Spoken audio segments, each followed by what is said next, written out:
ಎಲ್ಲರಿಗೂ ರತ್ನಸ್ ಕಿಚನ್ಗೆ ಸ್ವಾಗತ. ಇವತ್ತಿನ ರೆಸಿಪಿ ಏನಪ್ಪಾ ಅಂದ್ರೆ ಮಶ್ರೂಮ್ ಬಿರಿಯಾನಿ.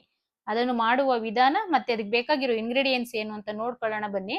ಮತ್ತೆ ಮೊದಲಿಗೆ ಯಾರು ಇಲ್ಲಿ ತನಕ ನಮ್ಮ ಚಾನೆಲ್ ಸಬ್ಸ್ಕ್ರೈಬ್ ಮಾಡ್ಕೊಂಡಿಲ್ವೋ ಅವರು ಸಬ್ಸ್ಕ್ರೈಬ್ ಮಾಡ್ಕೊಳ್ಳಿ. ಮತ್ತೆ ಬನ್ನಿ ನೋಡೋಣ ಅದಕ್ಕೆಲ್ಲ ಏನೆಲ್ಲ ಇಂಗ್ರೀಡಿಯೆಂಟ್ಸ್ ಬೇಕು ಮತ್ತೆ ಮಾಡುವ ವಿಧಾನ ನೋಡ್ತಾ ಹೋಗೋಣ ಬನ್ನಿ. ಮೊದಲಿಗೆ ಪುದೀನ ಸೊಪ್ಪು, ಕೊತ್ತಂಬರಿ ಸೊಪ್ಪು, ಹಸಿಮೆಣಸಿನಕಾಯಿ, ಚಕ್ಕೆ, ಲವಂಗ, ಮೆಣಸು, ಬೆಳ್ಳುಳ್ಳಿ, ಶುಂಠಿ ಇದೆಲ್ಲಾನು ಒಂದು ಜಾರಿಗೆ ಹಾಕೊಂಡು ನೀಟಾಗಿ ಸ್ವಲ್ಪ ನೀರು ಹಾಕೊಂಡು ಗ್ರೈಂಡ್ ಮಾಡಿ ಇಟ್ಕೊಬೇಕು. ನೋಡಿ ಎಲ್ಲ ನೀಟಾಗಿ ಹಾಕೋಬೇಕು. ನಂತರ ತೆಂಗಿನಕಾಯಿ ಹಾಲು, ಮಶ್ರೂಮು, ಮೊಸರು, ಮಸಾಲೆ, ರುಬ್ಬಿರೋ ಮಸಾಲೆ, ಧನಿಯಾ ಪುಡಿ, ಅರಿಶಿನ ಪುಡಿ, garam masala, chilli powder, tomato, ಈರುಳ್ಳಿ, ಕ್ಯಾಪ್ಸಿಕಮ್, ಒಂದು ಲಿಂಬೆಹಣ್ಣು. ನಂತರ ಸ್ಟವ್ ಹಚ್ಕೊಂಡು ಒಂದು ಪಾನ್ ಇಟ್ಕೊಂಡು ಅದರಲ್ಲಿ ಸ್ವಲ್ಪ ಎಣ್ಣೆ ಹಾಕೊಬೇಕು.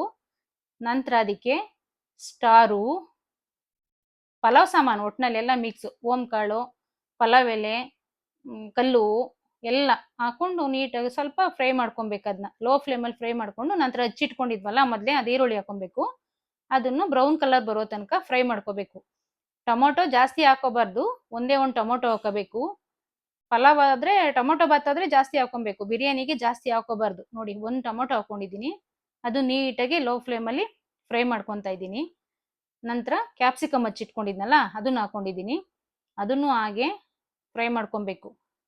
ನೋಡಿ ಎಷ್ಟು ಚೆನ್ನಾಗಿ ಬರ್ತಿದೆ ಅಂತ. ನಂತರ ರುಬ್ಬಿಟ್ಟಿರೋ ಮಸಾಲೆ ಹಾಕೊಬೇಕು, ಅದು ಹಸಿ ವಾಸನೆ ಹೋಗೋ ಗಂಟನು ಫ್ರೈ ಮಾಡ್ಕೋಬೇಕು ಅದನ್ನು ನೀಟಾಗಿ.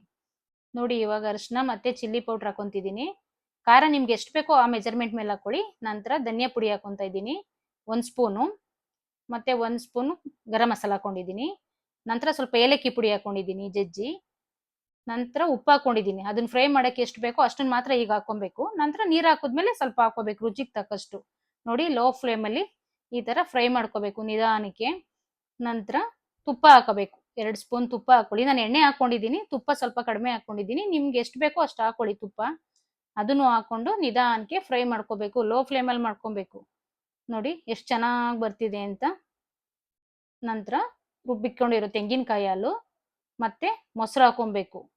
ನೋಡಿ ಮೊಸರು ಸ್ವಲ್ಪನೇ ಹಾಕೊಂಡಿದ್ದೀನಿ, ಮೊಸರು ಲಿಂಬೆಹಣ್ಣು ಹಾಕ್ತೀನಲ್ಲ ಅದರಿಂದ ಸ್ವಲ್ಪ ಮೊಸರು ಹಾಕೊಂಡಿದ್ದೀನಿ. ನಿಧಾನಕ್ಕೆ ಅದನ್ನು ಹಾಗೇನೆ ಕ್ಲೀನಾಗಿ ಫ್ರೈ ಮಾಡ್ಕೊಂಡಿದ್ದೀನಿ.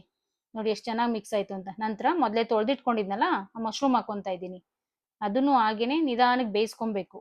ಸ್ವಲ್ಪ ಹೈ ಫ್ಲೇಮಲ್ಲೇ ಬೇಯಿಸ್ಕೊಳ್ಳಿ ಮಶ್ರೂಮ್ನು, ಲೋ ಫ್ಲೇಮಲ್ಲಾದರೆ ಬೇಗ ಬೇಯಲ್ಲ. ನಂತರ ಒಂದು ನಿಂಬೆಹಣ್ಣು ತಗೊಂಡು ನೋಡಿ ಈ ಥರ ರಸ ಇಂಟ್ಕೋಬೇಕು. ಒಂದು ನಿಂಬೆಹಣ್ಣು ತಗೊಂಡಿದ್ದೀನಿ. ನಂತರ ನಿಧಾನಕ್ಕೆ ಫ್ರೈ ಮಾಡ್ಕೊಳ್ಳಿ. ನೋಡಿ ಎಷ್ಟು ಚೆನ್ನಾಗಿ ಬೇಯ್ತಿದೆ ಅಂತ. ಬೇಯಕ್ಕೆ ಮೊದಲೇ ಹಾಕ್ಬಾರ್ದಿಲ್ಲ, ಹಸಿ ಹಸಿ ಬರುತ್ತೆ ಅದು. ನಂತರ 3 ಲೋಟ ನೀರು ಹಾಕೊಂಡಿದ್ದೀನಿ. ಯಾಕೆ ಅಂದರೆ ಫಸ್ಟೇ 2 ಲೋಟ ಅಕ್ಕಿ ತೊಗೊಂಡು ನಾನು 5 ನಿಮಿಷ ನೆನೆ ಹಾಕೊಂಡಿರೋದ್ರಿಂದ 3 ಲೋಟ ಮಾತ್ರ ನೀರು ಹಾಕೊಂಡಿದ್ದೀನಿ. ನೋಡಿ ಈ ಥರ ಮಿಕ್ಸ್ ಮಾಡ್ಕೋಬೇಕು. ಯಾಕೆ ಅಂದರೆ ನಾವು ಎಷ್ಟೊತ್ತು ನೆನೆಸ್ತೀವಿ ಅಕ್ಕಿ ಅದ್ರ ಮೇಲೆ ಡಿಪೆಂಡು. ನಾನು 5 ನಿಮಿಷ ನೆನೆಸಿರೋದ್ರಿಂದ ಬರೀ 3 ಲೋಟ ನೀರು ಹಾಕೊಂಡಿದ್ದೀನಿ. ನೋಡಿ ರೈಸ್ ಹಾಕ್ಕೊಂಡು ನೀಟಾಗಿ ಮಿಕ್ಸ್ ಮಾಡ್ಕೊಬೇಕು. ಒಂದು 5 ನಿಮಿಷ 10 ನಿಮಿಷ ಮಿಕ್ಸ್ ಮಾಡ್ಕೊಳ್ಳಿ, ಒಮ್ಮೆಲೆ ಮುಚ್ಚಳ ಮುಚ್ಚಬಾರ್ದು. ನೋಡಿ ಈಗ ನಿಧಾನಕ್ಕೆ ಲೋ ಫ್ಲೇಮಲ್ಲೇ ಮಾಡ್ಕೊಬೇಕು.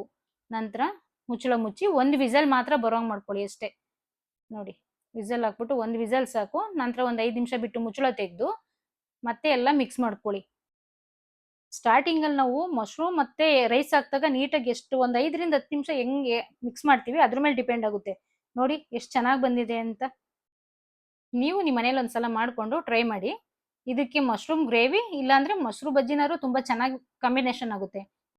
ನೀವು ಮಾಡ್ಕೊಂಡು ತಿಂದು ಹೇಗಿತ್ತು ಅಂತ ಕಮೆಂಟ್ ಮಾಡಿ.